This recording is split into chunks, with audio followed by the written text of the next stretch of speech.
Hey there, folks. Radium T here, and welcome to Echoes. Thank you, Player 2 PR, for the code. This is a visual novel game, so yeah.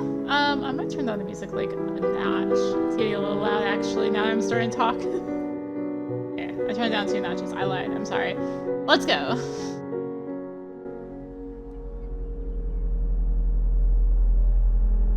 Whoa, that sound is really weird in my ears. That's how we're turning it down. Didn't turn down much. I write these last lines before I lose my mind for good. Can't allow the truth to die with me. I have to remember. I am Inspector Ricky Fox. Arthur Petrovsky, his death, it was no suicide. It's just one small detail of this case. The others, I can feel them closing in. I don't have much time before the blood. The memory is clouded, but I have to remember. It all began 6 months ago. I was happy. I had just been promoted to the rank of detective in a quiet neighborhood. I was married to a wonderful woman, Jody. We decided to start a family. Chris, my son, are you safe? And the news struck us like a slug in the jaw. Our best friend, Arthur Petrovsky, was dead. Jody was inconsolable. Our ties with him had been pretty stretched since he'd moved to the other end of the country, but still, we couldn't accept the results of the inquiry. Suicide? It was so out of character. On June 30th, we received his ashes with no explanation. Apparently, Jody and I have been listed with the insurance as only emergency contacts. I tried to find out more through the internal police files. I ignored protocol and even asked my colleagues for a few favors. Nothing checked out. The investigation had been led by a team from the Bureau, and they locked everything down. Something about the case smelled wrong. What would the feds have to do with the death of a small-town doctor in the middle of nowhere? Last-ditch effort, I picked up the phone and called Arthur's local police station. I got the sheriff, Gianna Walter. She wasn't thrilled with the idea, but she finally agreed to let me take a look at the file. Even though it was in no way official, I fully intend to seize the opportunity to do my own investigating. I took some leave and jumped into my car. If only I'd known that was there, waiting for me. Echoes, episode 1. Press X to... Oh, Greenhearth. Arthur lived in Greenhearth, a small town at the other end of the country, sandwiched between two nature reserves. It might have been a backwater, but the surroundings were magnificent. Great forests of pine and oak clung to the sides of the mountains that overhung the valley. The town was accessible by a single road that bypassed the reservoir dam, which provided the region's power, before winding down to join the main street. It didn't take me long to find the precinct. A few minutes later, I was stepping through the door. Gianna Walter was a frosty woman who didn't like her job poorly done. First thing I noticed as I approached her desk was her arctic blue eyes that stared at me with disturbing intensity. Oh, wow, it actually is like the only thing color right now is those eyes. Detective Fox, I presume? I'm Sheriff Gianna Walter. Good to meet you. You too. Dr. Petrovsky and I were very close. His death, especially in these circumstances, was a big shock to my wife and me. As for the inquiry... Look, Detective, I understand you're grieving for your friend, but I assure you everything was done by the book. You can see for yourself. Really? Weren't you surprised that the Bureau was looking into this case? Yes, the Bureau took the case seriously. One more reason to trust their conclusions. Don't you agree? In theory, this kind of incident was dealt with by the local police, except in exceptional cases. I was pretty sure the sheriff was aware of that, which led me to believe that she wasn't going to be very cooperative. I predicted that she'd let me take a glance at the file and nothing more. Well, anyway, I guess you must be pretty tired from your journey. Luckily, we're booking you a room at the Golden Sky. Oh, and her eyes are no longer highlighted. Maybe you'd like to get some rest before you get started? Oh, let's not waste any time. Listen, it's still early. Let's not waste any time. Alright then, I'm listening. Where do you want to start?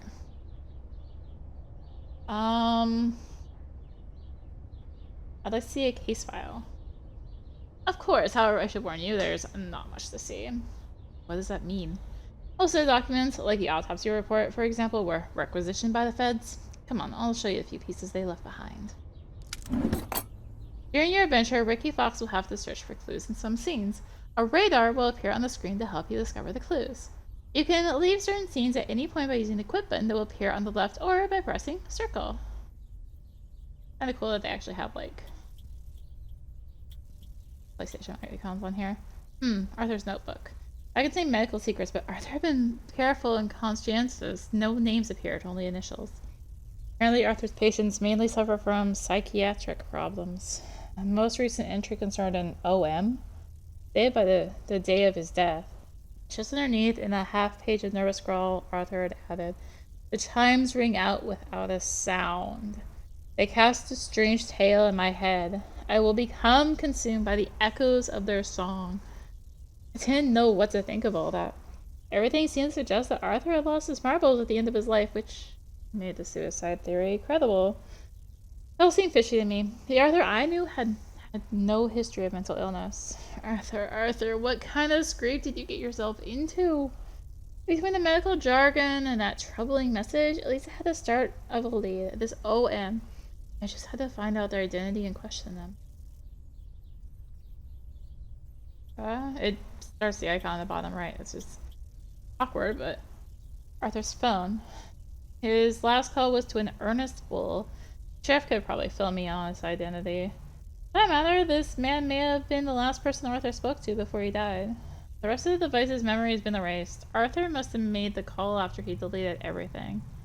Wasn't much, but it was still a lead to chase up. That's all there was in the box. Have you got any leads? You know the case, I'm guessing you might have a lead or two? A lead? The file's been classified, so no, I don't have any leads for you, detective. No persons of interest. You must have heard from some of the witnesses during the inquiry before the bureau guys took over, didn't you? She sighed. You could try talking to Raymond. He's one of the people I questioned after the death. Raymond? Just Raymond? Raymond Kowalski, but very few people know his last name. He's a vagrant. You know where I can find him. He spends his days hanging around the diner downtown, the Greenhearth diner. I don't think you'll have much trouble finding him. Great. That'll give me a chance to grab a coffee, although can I ask why you think this Raymond is a person of interest?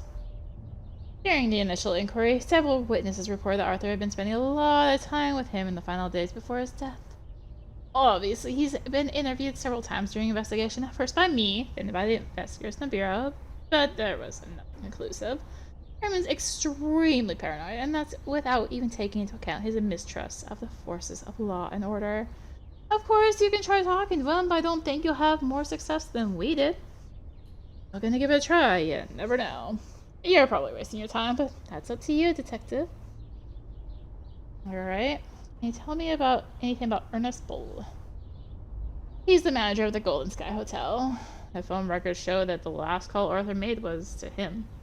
I know, as you might guess, that lead took us nowhere. Bull's a busybody and a mischief maker. I'm surprised he was meddling in Petrovsky's business, seeing as how he meddles in everyone's business. I'm gonna ask about him. You know where to find him. What was your relationship with the Dr. Petrovsky? He was a town doctor. He had a lot of patients with serious psychological problems, some of them potentially dangerous. Like this Raymond you told me about? Exactly, like Raymond. I see. So sometimes he'd ask me to step in. Arthur, was he liked? You'll see that when you talk to the town folk. Oh, his death has been a tragedy for our little community, especially for his patients. And you, did you like him too? Jeff hesitated for a moment. Did that mean anything? We had an excellent professional relationship. Let's see. Tell me more about the circumstances surrounding the death. He was found in his bathtub, bled dry. Doesn't sound like the Arthur I knew. What do you know about the autopsy report? The feds took care of everything. I didn't see the report, but they confirmed that there was no possible doubt. What about the cremation? Arthur always said he wanted to be buried in his family vault. Oh, that's the procedure here. I'm sorry, I can't tell you more. Arthur knew the risk when he accepted a job in Greenhearth. Procedure? Seems fair to me, but I didn't push it. Especially so soon in my investigation. I figured I'd have other ways of finding out more without putting the sheriff on the spot. One last thing. Who found the body? I did. You? What were you doing in his home? When he didn't show up at practice, I decided to go to his apartment. That's how I found him. Investigate. Let's question Ernest Bull. Looking at the lakeside, the Golden Sky was a plush, lodge-style building. Jody, I would have loved to take you to a place like that. The summer season had begun, and the hotel was still almost empty. Strange. I hardly gotten through the door when I was warmly welcomed by a plump man cheerfully trotting down the stairs. Ernest Bull. Hotel manager. I recall his smile. Hello, and welcome to the Golden Sky, Detective Fox. I presume. I'm glad to have you here. Good to meet you. See you're well informed. Oh, you know, news gets around fast in our little town. You can leave your bags there. Have them taken to your room. Great. I'd do anything else for you. Thought the call made on Arthur's phone. No. I'm investigating Dr. Petrovsky's death, and it would seem you were the last person he called from his cell phone. What did he say to you? Look, I won't deny he called me, but it was a private conversation. I'd like it to stay that way. Come on, you can trust me. My lips are sealed. Bull hesitated for a few seconds, weighing up the pros and cons, and he finally said, I hope you can keep this to yourself. Silent as the grave. You have my word. Alright, I just don't want this kind of thing to get around. He wanted to book a room for him and a young woman, but they never showed up. I guess you can understand why I didn't want to talk about it. I didn't want to tarnish the good doctor's memory. How do you know who he planned to share his room with? That's simple. He asked me to show her up to the room if she arrived before he did. Guess he wanted to keep their little meeting quiet, if you know what I mean. I see. And this young woman, I'm guessing you know her? Well, wave me to come closer before murmuring quietly. I guess I'm just giving it to there now. It was Liz Cole. She's a waitress at the Little Family Diner. Thanks. Alright. So if I question... Oh, Detective Fox. Okay, it's just there again. Let's go to the diner. The little downtown diner was an archetypical... typical meeting spot. A kind of place where you could find reasonably priced home cooking or grab a coffee before work. Most of the town folk probably came and ate here pretty often, which made it the perfect spot to ask a few questions. And as soon as I was through the door, I felt the eyes of the regulars measuring me up. I had to ignore them and took a seat by the window. I sat down when a pretty but dejected young woman came over to pour me some coffee. The badge on her chest displayed her name, Liz. Good morning, sir. Welcome to the Greenhearth Diner. Can I get you something? The house special is blueberry pie. I'm looking for a guy named Raymond. Looking for a homeless guy answering to the name of Raymond. Do you know where I can find him? Oh, he comes in here a lot. I give him coffee, even though the boss told me not to. He gives a small nod toward an old man in the other side of the room. You got lucky. He just arrived. Thanks, Liz. I'll go talk to him. Raymond looked like a plain old hobo at first glance. When you talked to him, you quickly realized that something about him wasn't quite right. It reminded me of certain people I questioned during my career. The kind of person who'd had it all at one point in their life before circumstances converged to cast them into the gutter. In any case, he was obviously nervous. What do you want from me? And just ask a few questions. Questions? Questions about what, kid? About the death of Arthur Petrovsky. He committed suicide. Got a problem with that? Yes. That's why I'm here. Give it up, man. Nothing good'll come out of poking around in that. I was told you were close, you and Arthur. I'd just like to hear your version of the facts. What's it got to do with you? He's was my best friend. I just want to know what happened to him. And you're asking old Raymond, the guy who stinks of booze, who ever wants to see the back of.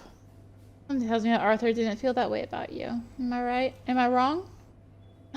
That's a good joke. He was your best buddy, but didn't know anything about him. He ditched me, just like the others. All traitors in this shitty town. Raymond heaved a long sigh before taking a mouthful of coffee. Okay, you're the cops, but you're not around from around here, right? Yes, but no buts. It's all over me, but you, all over for me, but you. Maybe you'll get somewhere. So I'm gonna throw you a bone here. Perhaps the way you'll get off my back. Sure, the stuff hidden in Petrovsky's place. I'd have had a snoop around myself, but everyone's watching me. So much to make a move a muscle be down me on like a ton of bricks. Oh, Raymond doesn't want to end up in the can if you catch my meaning. I guess the sheriff didn't give you the address. He scrawled down on a napkin and slid it across to me, glancing out of the corners of his eyes as if it were being watched. Thanks. Don't thank me. Nothing good will come out scratching around in this steaming heap of shit. Is there any more I can question Raymond about? I'm gonna tell you. Let's question Liz. Another coffee, sir. You have a relationship with Arthur Petrovsky. I have heard some information that suggests your relationship with Dr. Petrovsky was more than a casual friendship. Can you tell me more? You're making a mistake. People are mean. That's nothing but dirty gossip. It's disgusting how people could think such things about the doctor. I understand. You must have been seen with Dr. Petrovsky, and just like that, the rumor got started. They saw me, but he was just my doctor. I was just one of his patients, nothing else. He always did all he could to protect me. He understood my problems. Your problems? If I'm living a normal life, it's thanks to him, but now he's gone. I'm scared. When we talk about something else, it's just too sad to think about. Do I want to insist? I want to push her, but we'll just insist. I'm trying to insist, but how do you explain Arthur booking a room for you and him at the Golden Sky? A hotel room? I don't know. I didn't know. You have to believe me, sir. I didn't know. The doctor never said anything to me. I didn't know. I promise you. You believe me, don't you? You seem distraught and sincere. Come on, there's no point getting all worked up. I believe you. Thank you, Miss Cole. You truly seem to not know about this hotel room business. Another coffee, sir. Alright. I guess we're off to the apartment. Wow! What? Arthur's apartment was in a well-located building in the town center. Approached it discreetly, but contrary to what Raymond seemed to believe, the building didn't look like it was under surveillance. Police had taped the door, but it wasn't locked. Pushed it and found myself faced with a total shambles. Alright.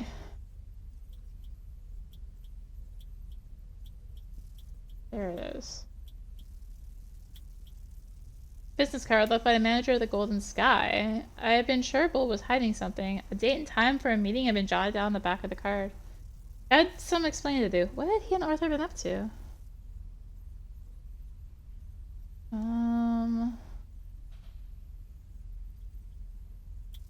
Kitty. Arthur's little cat. Kept his distance and watched me, and the sound of the little bell in his neck reminded me of the last time I'd seen it. It hadn't really taken to me, but with Jody had been putty in her hands. I made a mental note that I'd have to take it home with me when this investigation was over. I'm sure Jody would enjoy the company. Every time I tried to get close, the cat hightailed it. Relic was fine for sure, but I'd leave that task for later. Especially since a business card might well help me loosen Ernest Bull's tongue. Okay. Gonna do for you. About the business card. Found this business card in Arthur's apartment. There's the date for a meeting written on the back. Can you explain that to me? Bull's face, cheerful and friendly up till now, suddenly hardened. The reappearance of this clue seemed to heartily annoy him. Hey, come on. What are you kidding me? I've already had to explain myself to the feds, so do I have to go over this again with you? You're in no danger talking to me. I just want to understand what happened to my friend. Look, I promised you I had nothing to do with Petrovsky's death. It was him who came to me with this stuff about the bells. Bells? What's that supposed to mean? Trotsky had become completely erratic. All I know is that he gave one to Raymond just before he died. Then him you should be talking to. So this information brought you trouble. Kind of trouble. I tried to tell the team from the bureau, but all I got was a warning. It made clear to me that I had better keep my mouth shut. I got that message loud and clear, and I don't want to talk about this business anymore. Alright, I'm gonna talk to Raymond, but I hope you'll be more cooperative in the future. Got nothing more to say, Detective. Oh, I feared he told me something important without realizing it. The stuff about the bells? Maybe that's why I was missing to get Raymond talking? Still then, the investigation seemed open and shut. Didn't yet know just how wrong I was.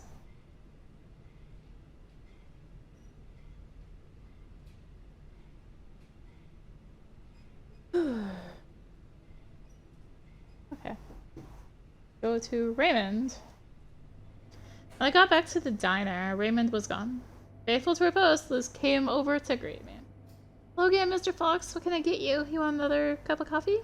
No, Liz. That's kind of you, but I'm looking for Raymond. Do you know where he is? Sorry, Mr. Fox. He left a while back. And you don't know where I can find him? No, I'm sorry. I don't think he'll be back here today. Okay, thanks, Liz. You're welcome, Mr. Fox. Is there anything else we can even investigate?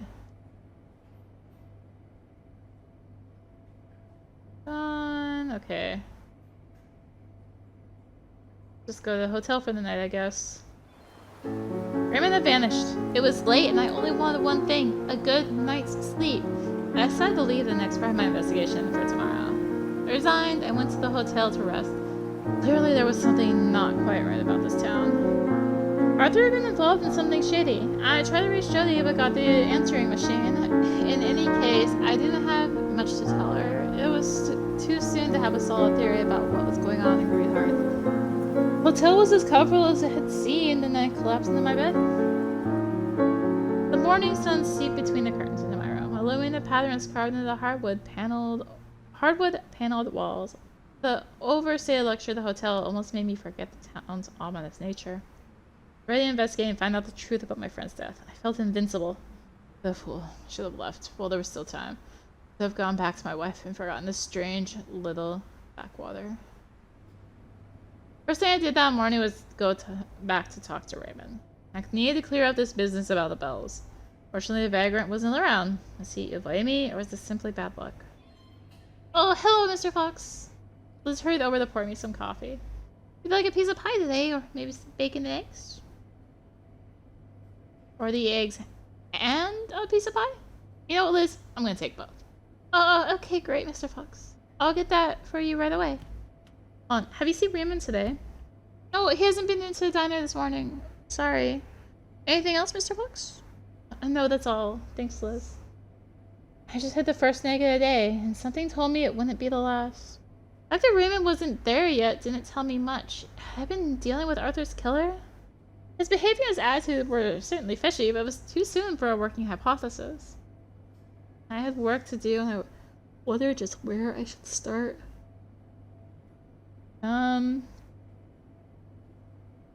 Liz? No. Ernest?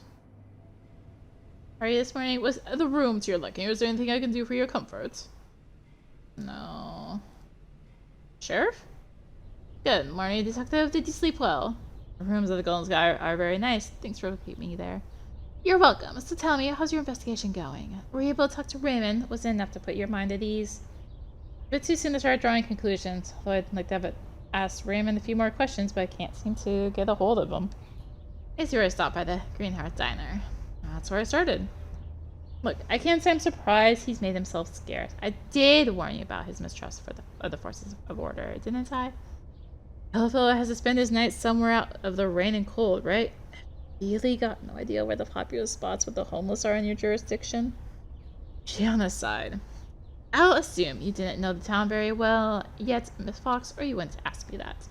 Population of Greenhearth has decreased fourfold over the last 50 years. If we add the area's rich industrial past, not much of which is left either into the equation, you can imagine the amount of abandoned buildings an individual like Raymond could set up home in. Saying that, he can't have gone far. Well, what makes you say that? Since Petrovsky's death, the police station's been responsible for delivering his patient's prescriptions. Next delivery should arrive today. Tell me more about this medication. Why did Raymond have to go through you to get it? Petrovsky's patients need special doses. They can't be found in the drugstore. Until a new doctor arrives, the lad sends them direct to me. Well, you mean to say that Petrovsky's patients are dangerous? Yes, some do pose a potential threat, especially since they're probably unsettled by Petrovsky's death. Suspected as much. The others? If you think that one of them is responsible for your friend's death, I'll stop you right there. Obviously, that was the first lead we followed during the investigation. Look, Sheriff, I'm not knocking the work of our colleagues in the Bureau, but I'd rather draw my own conclusions. I guess there's no chance of you being satisfied with what you've seen and heading off again today? No, sorry, I won't leave until I know what really happened to Arthur. Gianna Walter, another one of their trademark size. Fine. As long as you don't louse up my town, I'm prepared to tolerate your presence. And if you want to make yourself useful, seeing as how you're so determined to track down Raymond, drop by later and I'll give you his medication. That should help you bring him in. Thank you, Sheriff. And don't thank me yet, you'll see. It'll be no picnic. Until then, beat it. Got any other leads for me? Oh, right. I have to select it. I want to sit down around twiddling my thumbs until these meds arrive. Haven't you got any other leads?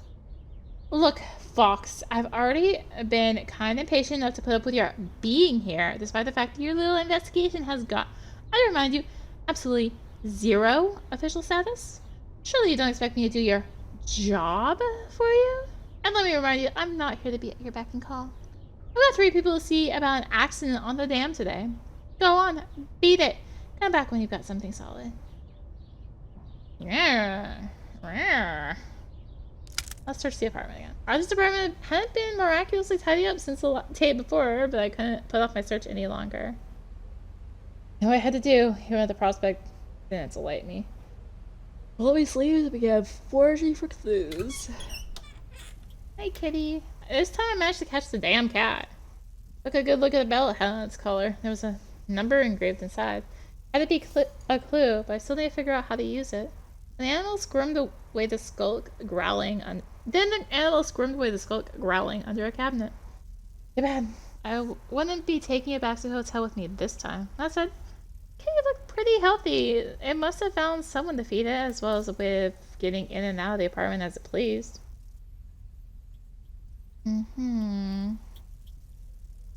Bottle of whiskey? Arthur loved hard liquor. Me, I was more of a beer guy. Odd thing was I was almost certain that I hadn't seen this yesterday. Had someone got in here last night and left this bottle in full view? That was very fishy. Maybe it was a message for my benefit? What? Oh, paper. Oh, bill for auto repairs. Apparently, somebody had tampered with the brakes on Arthur's car. If his mechanic could fix it, one Pedro Oliveira. Oh. Or sketch of Arthur. This wasn't the work of a beginner. Maybe it was a gift from one of his patients? It was some of the initials OM, like the final entry in Arthur's notebook that the sheriff had let me take a look at the day before. This OM was an artist. Probably an artist who was well known in town, judging by the quality of his work. Maybe he's a regular at the Greenhearth diner? Miss Cole should be able to tell me. Bill put down the sketch when I was about to put down the sketch when the detail caught my eye. And Arthur's hands quite inconspicuous. The artist had drawn a bell. I got my hands on this mystery man. I definitely have to ask him about that. On my search after I figured I had a good look through the mess. I had a few questions for my persons of interest as well as the mechanic Pedro Ferra, and something told me that the identity of OM wasn't going to remain a mystery for long. Well, I guess we'll go to Liz. The coffee, ask if she knows OM. A lot of people coming through here. Would one of your customers be a painter by any chance? Is Morrison maybe? He's an artist. He often comes in here with a sketchbook. Really? Do you know his first name? Oh, yes, of course. He's called Oscar. He's a strange man, but he's nice. Could you help me meet him? Oh, he often comes by the diner. You'll recognize him easily. He always wears a bowler hat. Thanks, Liz. Oscar Morrison. Initials O and M. Fix the clues perfectly. All I did was keep a lookout for a man in the bowler hat. Investigate. Guess we'll stick with Oscar. Oscar Morrison was a man from another era. His manners and his accent made me uncomfortable. Treated like an English lord in spite of his friendly demeanor. I could sense his disdain for me. I know now that it was just a cover. When I met him for the first time, he was just a dandified old guy who gave himself airs. Oh, greetings, Mr. Fox. Oscar Morrison, I'm delighted to finally make your acquaintance. Good to meet you too, especially since I've had some trouble finding you, Mr. Morrison. To be perfectly honest, I was expecting you to come and speak to me much sooner. In fact, I was on the verge of coming to introduce myself. But it was far too much fun watching you trotting around like a headless chicken from one end of town to the other. Suppose you have some questions for me to ask me, do you? Go ahead. You're a patient of Miss Dr. Petrovsky, is that right? A rhetorical question, Detective. We both know that you know the answer. And since you also know that I was Dr. Petrovsky's last patient, let's turn to the facts, if you would. What have you got to say in your defense? In my defense, I have nothing to say in my defense, since I've been accused of nothing, surely. Do allow me to remind you, Mr. Fox, that your investigation is in no way official. I see. In that case, maybe you could tell me a little more about your relationship with Arthur? I have nothing to tell you that is not covered by a doctor-patient privilege, Mr. Fox. Petrovsky was a fine doctor, and I mourn his passing. Now, if it is all the same to you, I must attend to my engagements. I have a very busy day. As for you, oh no, I surely must have some other honest citizens to importune. There's gonna be no walk in the park questioning Miss Oscar Morrison. It was mixed up in this case, I'm sure, but getting him to talk was going to take all my guile. I found a portrait of Arthur drawn by you. Yes, I'm an artist. I knew Petrovsky, honestly. Must I do your investigation for you? You must have been close for him to let you sketch him. I was his patient. He was my doctor. I draw whenever I have a moment. I imagine I did this portrait during one of our sessions. I do hope you'll excuse me if I don't recall every napkin I've doodled on, Mr. Fox. Still, there was something that caught my attention.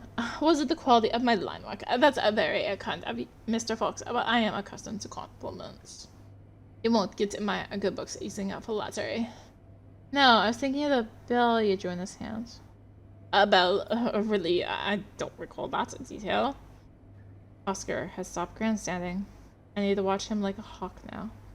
Where is that bell?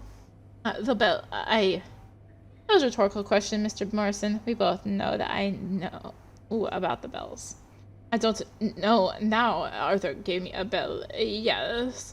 The feds, perhaps? Leave me alone, please. I don't feel well. He was ready to crack. It wouldn't take much to make him spill the beans. What now? Did you ever drink whiskey? With Arthur? Yes, perhaps. Dr. Petrovsky enjoyed scotch, as do I. Is that a crime, Mr. Fox?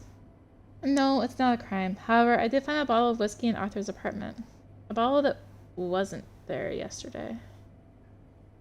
How does that concern me? Do you know that it's an offense punishable by law to enter a place sealed off by the police? Why go back to Petrovsky's apartment, Mr. Morrison? Did you have something on your conscience? No, you have no evidence for what you are suggesting. Time? I had him. Fine. You win. Arthur gave me a bell just before he died, like several of his friends. 5 bells. 10 numbers. What are the numbers for? I don't know, I swear. Petrovsky, he was hiding something dangerous. The bells are the key. That's all I know. And your bell, where is it? I gave it back to Arthur. Go back to his place. You'll find it. Thank you, Mr. Morrison. Don't thank me, Fox. You have no idea what you're getting yourself into. I hope you remember that I tried to protect you when you're done stirring up this hornet's nest. I was sure I hadn't seen any bell in Arthur's apartment. There was no harm in going back to check. But now, alright. So before we go back, let's talk to Pedro. This Pedro Ferreira clearly wasn't too smart. He was odd too, like the others. You know, wonder if there was anyone normal in this town. Hola, señor, soy Pedro. You have a card for repair? I've understood enough of the language to communicate. Hello, Mr. Ferreira. I am Detective Ricky Fox. I've got a few questions for you. Si, señor, no hay problema for the questions. Pedro have nothing to hide on this business here.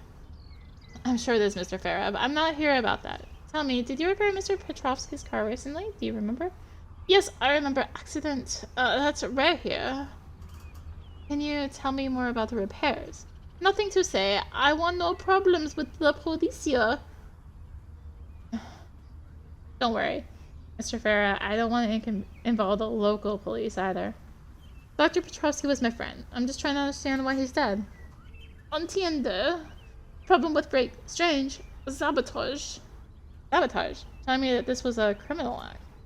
These 3 other cars with problem with brake with the last month. 3 other cars? Who else came with a brake problem? A vatman of the hotel. Ernest Bull. Alright, who else? Chef Wotzel and an old man with beard? Old man with a beard? Raymond? No, not Raymond. Raymond don't have car. I don't remember the name. Pedro had responded too quickly at the mention of Raymond. Maybe he knew more than he was telling me? In any case, I guess I should talk about car repairs with Bull and the sheriff. Do you know Raymond? No, conozca, pero es un cliente. A client. But you just told me Raymond's got no car. No say, come one day for a problem with radio. I fix all things. Raymond always kind with me. Still, he seems to be avoiding me. If you've done nothing wrong, you don't avoid the police. Don't you agree, Mr. Bear? It's easy to blame everything on Raymond. Raymond, a good guy. Maybe the only good guy in this whole damn town. He's been through a lot. He's got a temper. Is that a crime? You've got it all wrong, Detective Fox. Raymond's not dangerous. He is in danger. That's why he's hiding. The mechanic accent and the way of talking has suddenly changed. Was this a cover he just broken? What makes you say that, Mr. Farah? Why would Raymond be in danger? Who wants to harm him? Raymond is mi amigo. He is kind with me. Come here for fix his car. Radio. Well, after he's once again unable to string 3 words together. Strange. I guess we go search the apartment again?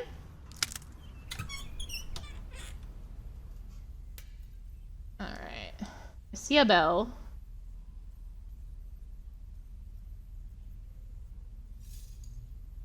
I know that the bell's here. Bell in the shape of an elephant. I was sure it hadn't been there during my first visit. Such an outlandish object would have gotten my attention immediately.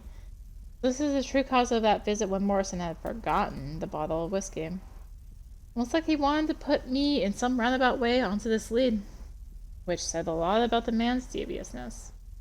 Why had Morrison wanted to get rid of it? But more importantly, why had Arthur been so obsessed by these bells before his death? There was nothing special about it. It was the kind of thing you could pick up for a couple of dollars at any souvenir store. One of the graves some numbers inside it looked like the bell on the cat's collar. Somebody told me this is going to be an important clue. I didn't realize yet just how important. Alright, so Bull and Walter. The car accidents. Have you had any problems with your vehicle recently, Mr. Bull? Oh, no. Do you see why I'd rather you left me alone? You mentioned that you'd had a warning. Was that what you were referring to? Why didn't you tell me? You don't know what you're getting yourself into, Fox. Take my advice. Go home. Forget about this case. Or at least quit hassling me. I know you're still hiding something. I don't owe you a thing, Mr. Fox. Help me out and I'll help you. I'll never gather information without something in return. Sorry, you won't cooperate, but you'll tell me what you know in the end. I can wait. Time will tell. Bull was hard to read, but I was beginning to understand what drove him. He collected information like a philatelist Philatelist collected stamps. I need to find something to trade. The bells. Look, Mr. Bull, cards on the table. I think you know that Arthur gave up bells to his patients just before he died. Oh, Mr. Fox, you interest me. I'm all ears. Arthur's cat had one on its collar. There are numbers engraved inside. You're telling me nothing new, detective. You ought to do better than that. Alright, did you know that Oscar Morrison had one too? Ernest Bull's eyes seemed to sparkle suddenly. He'd finally taken a bait. I knew it! Do you know who else had one in their possession? His tramp friend has probably got one. Illogical, but I need more. Figure I'd try a bluff. Oh, Mr. Bull, that's public knowledge. Considering Arthur's relationship with Raymond, I don't need you to help me reach that conclusion. Liz Cole's got one. I see. One last thing. Do you know what the engraved numbers are for? Quid pro quo, Mr. Fox. One piece of information for another. But since I'm feeling generous, let me give you a clue. What do you think a series of random numbers could be used for? A secret code? Bingo. Arthur had hidden the secret around his death amongst his patients. I had to get a hold of the other bells and find out what this code was guarding. Child's play. Liz and Raymond had a bell. One of them had vanished. I knew which of the patients I was going to question next. Well, we still want to go back to the sheriff and ask about the sabotaging. I heard that your car was tampered with recently. Why didn't you tell me? I'm not very popular here, and there's nothing to prove it had anything to do with the inquiry. No, mechanic mentioned that several people had had car problems. In fact, I was unaware of. Are you sure you told me everything? With respect to your investigation, yes, I promise you. Come back when you got something solid, Mr. Fox. The tell was on thin ice and wouldn't get any further pushing her. Reaction was still suspect. Was Gianna hiding something? Alright, Liz? Bell. I hear that Arthur gave you a bell. Could you show it to me, please? It's a gift. I can't show it to you. It's mine. I need to see that bell, Miss Cole. It's important to my investigation, you see? I want to take it away from you, just to look at it. There are numbers engraved on it. It's a crucial clue. I'm sorry, Mr. Fox. It's my final memento of Arthur. I'm too scared they'll take that away, too. Liz was almost in tears. On one hand, the reaction seemed extremely irrational. On the other, I was certain I wouldn't get anywhere by insisting. I need to find a way to convince her, but it could wait till later. Got a message from the sheriff. Raymond's medications had been delivered. Alright. Let's go. Something else, Fox. The medication. I've managed to get Raymond's medication. They just delivered it. What do you mind if I gave it to him? Jenna hesitated before holding out the box of pills. Good. Not to do is let him know. Child's play. I warned you. But still, Raymond's got ears everywhere. I'm sure someone in town will be delighted to tell him that you've got them. That's a good idea. I know. This isn't the first time I've had to run around after him to give him his meds. Investigate. Need to find a Raymond. What? Oscar? No. Pedro. Hola, senor. Tell me where Raymond's hiding. I've got his meds. Pedro, I need to ask you a favor. Can you tell me where Raymond's hiding? I've got his medication. No. Danger. Raymond needs his medication. Want to help your friend. He needs his medication. If he doesn't take it, then he'll really be in danger. Pedro was torn between his loyalty and the urgency of the situation. See in his face that my fears were well-founded. Raymond might not be a murderer, but without his prescription, he was in danger of becoming one. Okay. It's too late to go there today, but come back and see me tomorrow, I'll take you to him. Once again, Pedro's attitude completely changed in the space of a few seconds. And a moment later, he was himself again. Still, he didn't seem to be shamming. Had he been one of Arthur's patients too? Thanks, Pedro. I owe you one. No hay problema, Senor Fox. So we're going to the hotel. It was getting late and I started to go back to the hotel. I was sure I was getting closer to the truth. And that said, I'd finally be able to shine a light on why my friend was dead. Big mistake. I should have left while there was still time. It was too late. It's already in too deep. The key to the investigation was those 5 bells and the numbers inside them. I managed to get hold of 2 of them the day before. Those of Oscar Morrison and Arthur's cat. I still needed 3 more, if I could believe what Morrison said. I knew that Liz and Raymond each had 1. But who could possess that last one? That day, I knew how I'd start my day. I went to wait for Pedro at the Greenhearth diner. At her post, as always, Liz came straight over to pour me some coffee. Good morning, Mr. Fox. Will you have the same as yesterday? Just a coffee, thanks, Liz. She's looking kind of out of sorts. Everything okay, Liz? You're not looking too well today. I've mislaid my medication. I don't know how I'm gonna manage, Mr. Fox. I need it, you see. See what I can do, Liz. I made a mental note to talk to the sheriff. Maybe she'd also received Liz's meds the day before, too? Thank you, Mr. Fox. You'd saved my day.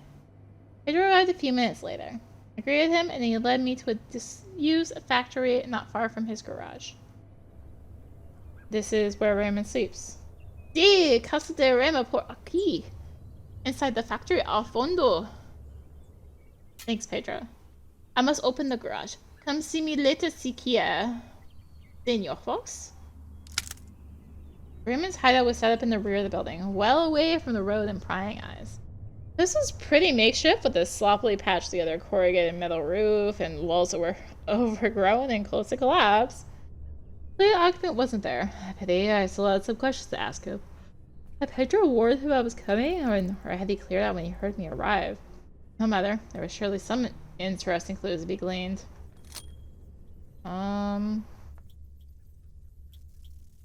Notebook. Raymond accomplished the feat of filching documents from the FBI team. Apparently the file concerned Ernest Bull. A section of the text had been blacked out, but what I was able to read between the lines was that Bull had been a police informant. He'd been relocated to Greenhearth as part of Witness Protection Program.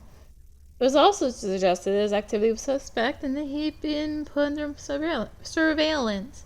It was even possible that the management of the hotel would be taken from him. That would certainly deserve a little conversation with the interested party, especially since I was sure he was still hiding things from me. Oh. Kitty! What was Arthur's cat doing here? It's almost as if it had followed me. I searched each other for an instant, then it strolled from the room, aiming a few plaintive yowls at me first. Ah.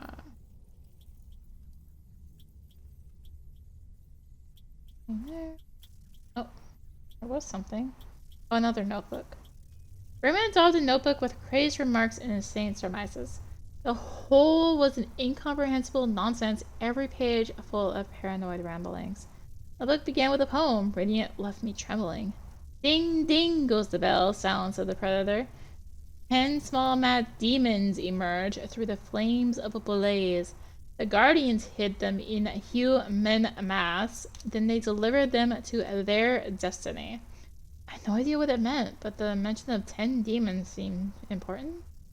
I skimmed through the rest of the notebook, bit by bit, throughout the entries. Raymond seemed to be gradually losing his grip on reality. He suspected everyone and everything. He even claimed to be a target of a conspiracy which brought together all Greenhearth's major players. Is there any truth in any of it? It was hard to say. But further on, he explained his plans to sabotage the cars of people who had stabbed him in the back. Then, one of the final pages was dedicated to Pedro Ferra. Apparently, to Raymond, this brilliant researcher was a traitor.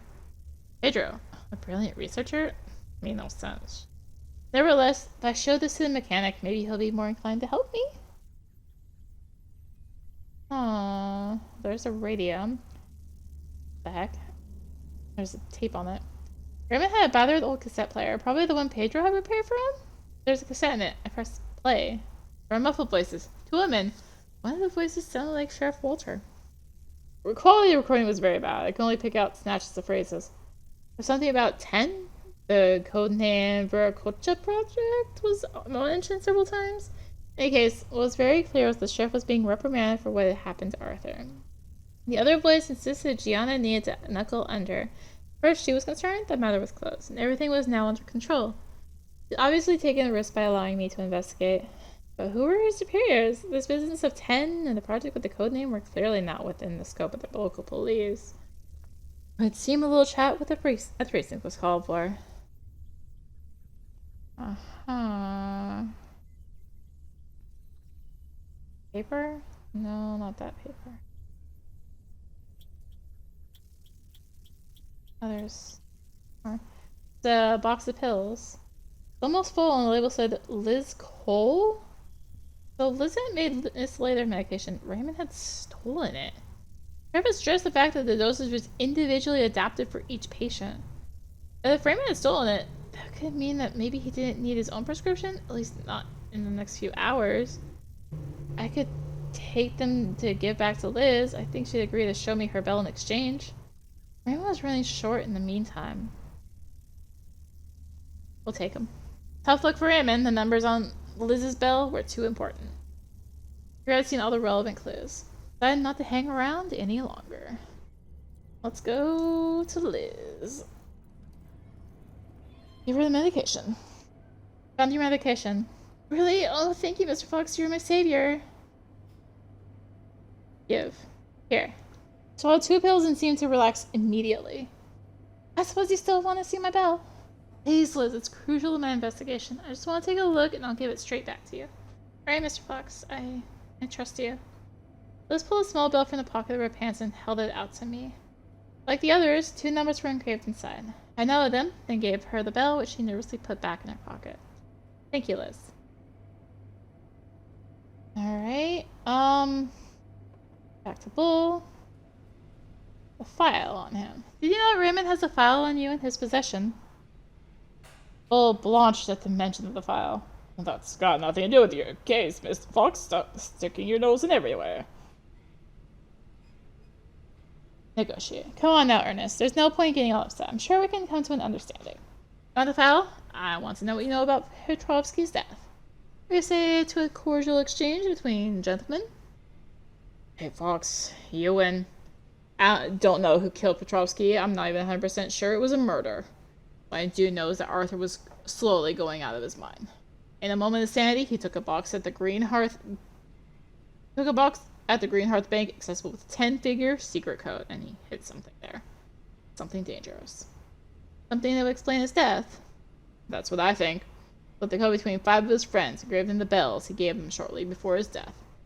I know about Raymond, Oscar, Liz Cole, and his cat. You know who's got the last bell? Both side. Yes. Gianna Walter. She's got the 5th bell. Gianna? Why didn't she tell me? Final piece of the puzzle was right under my nose from the start. I had to get to precinct for a little chat with the sheriff. I want to go to Pedro. Raymond thinks he betrayed him. Raymond wasn't at the factory when he took me there, but I found this notebook and his stuff. Look, he thinks he betrayed him. Pedro Herman mi amigo? That was written all over the mechanic's face. Now was the time to convince him to help me again. He's your friend. Let me help him. Still got his medication. I'm ready to give it to him. Just want to talk to him. De acuerdo. I'll convince him to meet you with you, Senor Fox. Though I'm worried for Raymond. He's not well in his cabeza. Go to the factory. He'll meet you there. I'll do what's needed, Detective. I'm counting on you to help him. Thank you, Pedro.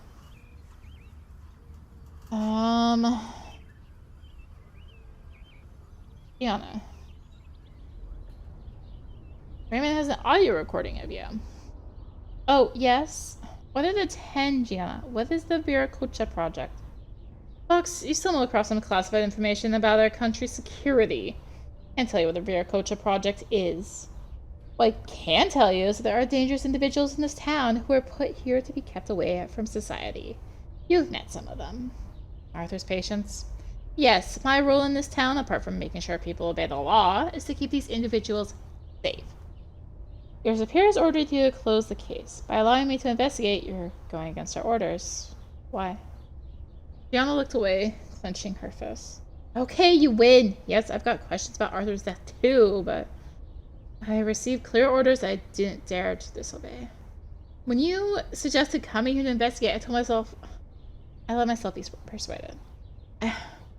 I need to know what really happened to him. I assume that you and Arthur... Not another word, Fox. Fiona had just confirmed my hunch. She and Arthur had had more than purely a professional relationship. So I'd leave it there, for now. Time to discuss the bells. Review my investigation. Very well, Fox. I'm listening. I have a question for you before we get started, if you don't mind. Yes. Did Arthur give you a bell shortly before his death? For the first time since I arrived, the sheriff seemed taken aback by my question. She pulled herself together fast, opened a drawer in her desk, and took out a small bell. You mean this, Fox? As a matter of fact, Arthur gave me this bell the day before he died. I'm upset, I have to tell you. I put it in this drawer and I haven't given it a thought since. What does this bell have to do with the case? I motioned her to give it to me. She did. Look, there are numbers engraved inside. I don't understand. You're gonna have to explain this to me, Fox. It appeared that Petrovsky hid something in a safety deposit box at the Greenhearth Bank. He engraved the access code for the box and several bells, which he gave to his friends. Good work, Fox. I think I've misjudged you and that we got off on the wrong foot. Come back and see me when we've solved this mystery. I'll do all I can to help you. I'll do that. Alright. Question Raymond. When I got to the factory, Raymond was there. He looked terrified. Spun around and vanished into the building. Shouted from the way, but he wasn't listening. Why was he afraid of me? I tried to catch up with him in the maze of corridors, but he knew the place better than I. He was always one step ahead. I almost caught up to it with him when I heard the gunshot. It was too late. I'd failed. Looked for signs of the killer. Found nothing. As if they'd vanished. I entered the room. Raymond lay face down on the ground, motionless. The cop's instinct was screaming at me to call for backup, not to contaminate the crime scene. But I wasn't here officially. I was just a civilian. And I needed to know. I moved closer. There was a bell clutched in his bloody hand. Inside, 2 numbers were engraved. I guess we go to the bank. I went to the bank. I found the 5 bells and the 10 figures to allow me to access Arthur's safety deposit box. The person at the counter didn't seem surprised to see me arrive. I identified myself and asked to go to the safety deposit boxes. The reply that my arrival had been expected and that Dr. Petrovsky had left instructions. They took me through a maze of corridors to a room where the walls were covered with small drawers. After a few tries, I managed to enter the combination. First figure was the order the numbers were entered, and the following ones were the access code for the box. I made a terrible mistake. I opened the box. And another bell. It was strange. I hadn't understood what it was. I took it in my hands and it didn't ring. It was as if I had heard thousands of voices, thousands of screams. Then the deafening flood faded and suddenly a vision seemed to appear before me. Arthur?